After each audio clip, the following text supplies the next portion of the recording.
আসসালামু আলাইকুম ওয়া রাহমাতুল্লাহি ওয়া বারাকাতুহু। আমার অনেক বড় ভাইরা আছেন যারা তার ছোট ভাই পাস করে বের হইছে। ঠিক ওই মুহূর্তে যোগাযোগ করে যে, "ভাই, আমার তো ছোট ভাই গ্র্যাজুয়েশন করে বের হইলো, বিএসসি ইঞ্জিনিয়ার হয়ে বের হইলো অথবা নরমাল এডুকেশন থেকে বের হইলো অথবা ডিপ্লোমা ইঞ্জিনিয়ার হিসেবে বের হইছে। তো ওর তো একটা চাকরি দরকার।" বাট যিনি বলতেছেন তিনিই কিন্তু একজন ইঞ্জিনিয়ার। অ অথচ অনেক ভালো কর্পোরেট জব করেন। বাট তিনি কোন দিক নির্দেশনা দিতে পারতেছেন না। সো সেই ক্ষেত্রে আমি রিকোয়েস্ট করব যারা তরুণ প্রজন্ম যারা আছে, যারা আন্ডার গ্র্যাজুয়েশন পাস করে বের হইছেন এরকম, প্লিজ একটু ধৈর্য ধরতে হবে। কেন?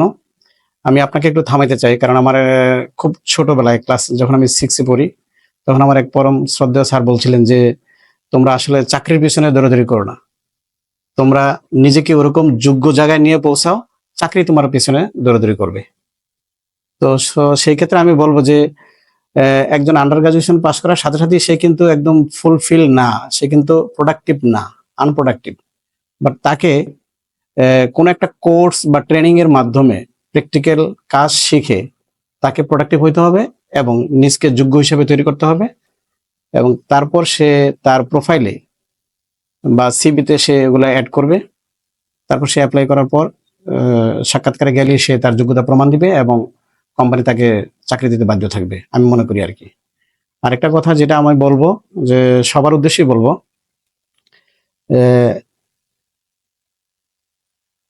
আমাদের পরম শ্রদ্ধেয় স্যার নোবেল লরিয়েট যিনি ছিলেন, ডক্টর মোহাম্মদ ইউনূস এক কনফারেন্সে বলেছিলেন যে, "আমাদের ছেলেরা গ্র্যাজুয়েশন কমপ্লিট করে বের হয়েছি, স্যার আমাকে একটা জব দিন।"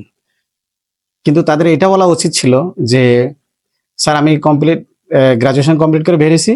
সো অ্যা আমাকে কিছু লোন দেন। আমি একজন সফল উদ্যোক্তা হইতে চাই।" সো আমি সেই সাথে স্যারের সাথে একটু এড করব। সেটা হচ্ছে যে, "আমাকে কিছু লোন দেন। আমি একটা প্রপার ট্রেনিং নিয়ে প্র্যাকটিক্যাল কাজ শিখে তারপরে আমি উদ্যোক্তা হতে চাই বা চাকরি করতে চাই।" Very simple. সো আমার মনে হয় আপনারা অনেকেই চিনেন ওয়ারেন বাফেটকে। সে কোন একটা একদিনের সিদ্ধান্ত নেওয়ার জন্য সে ১ বৎসর চিন্তা করতেন। সো আমরা আন্ডার গ্র্যাজুয়েশন পাস করার পর সাথে সাথেই জব করতে হবে? আমি মনে করি না।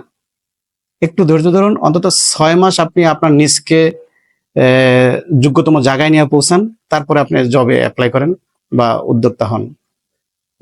আমার মনে হয় সেটা সর্বোৎকৃষ্ট সিদ্ধান্ত হবে আপনার জীবনে। ঠিক আছে? তো এই হচ্ছে আমাদের শেষ কথা।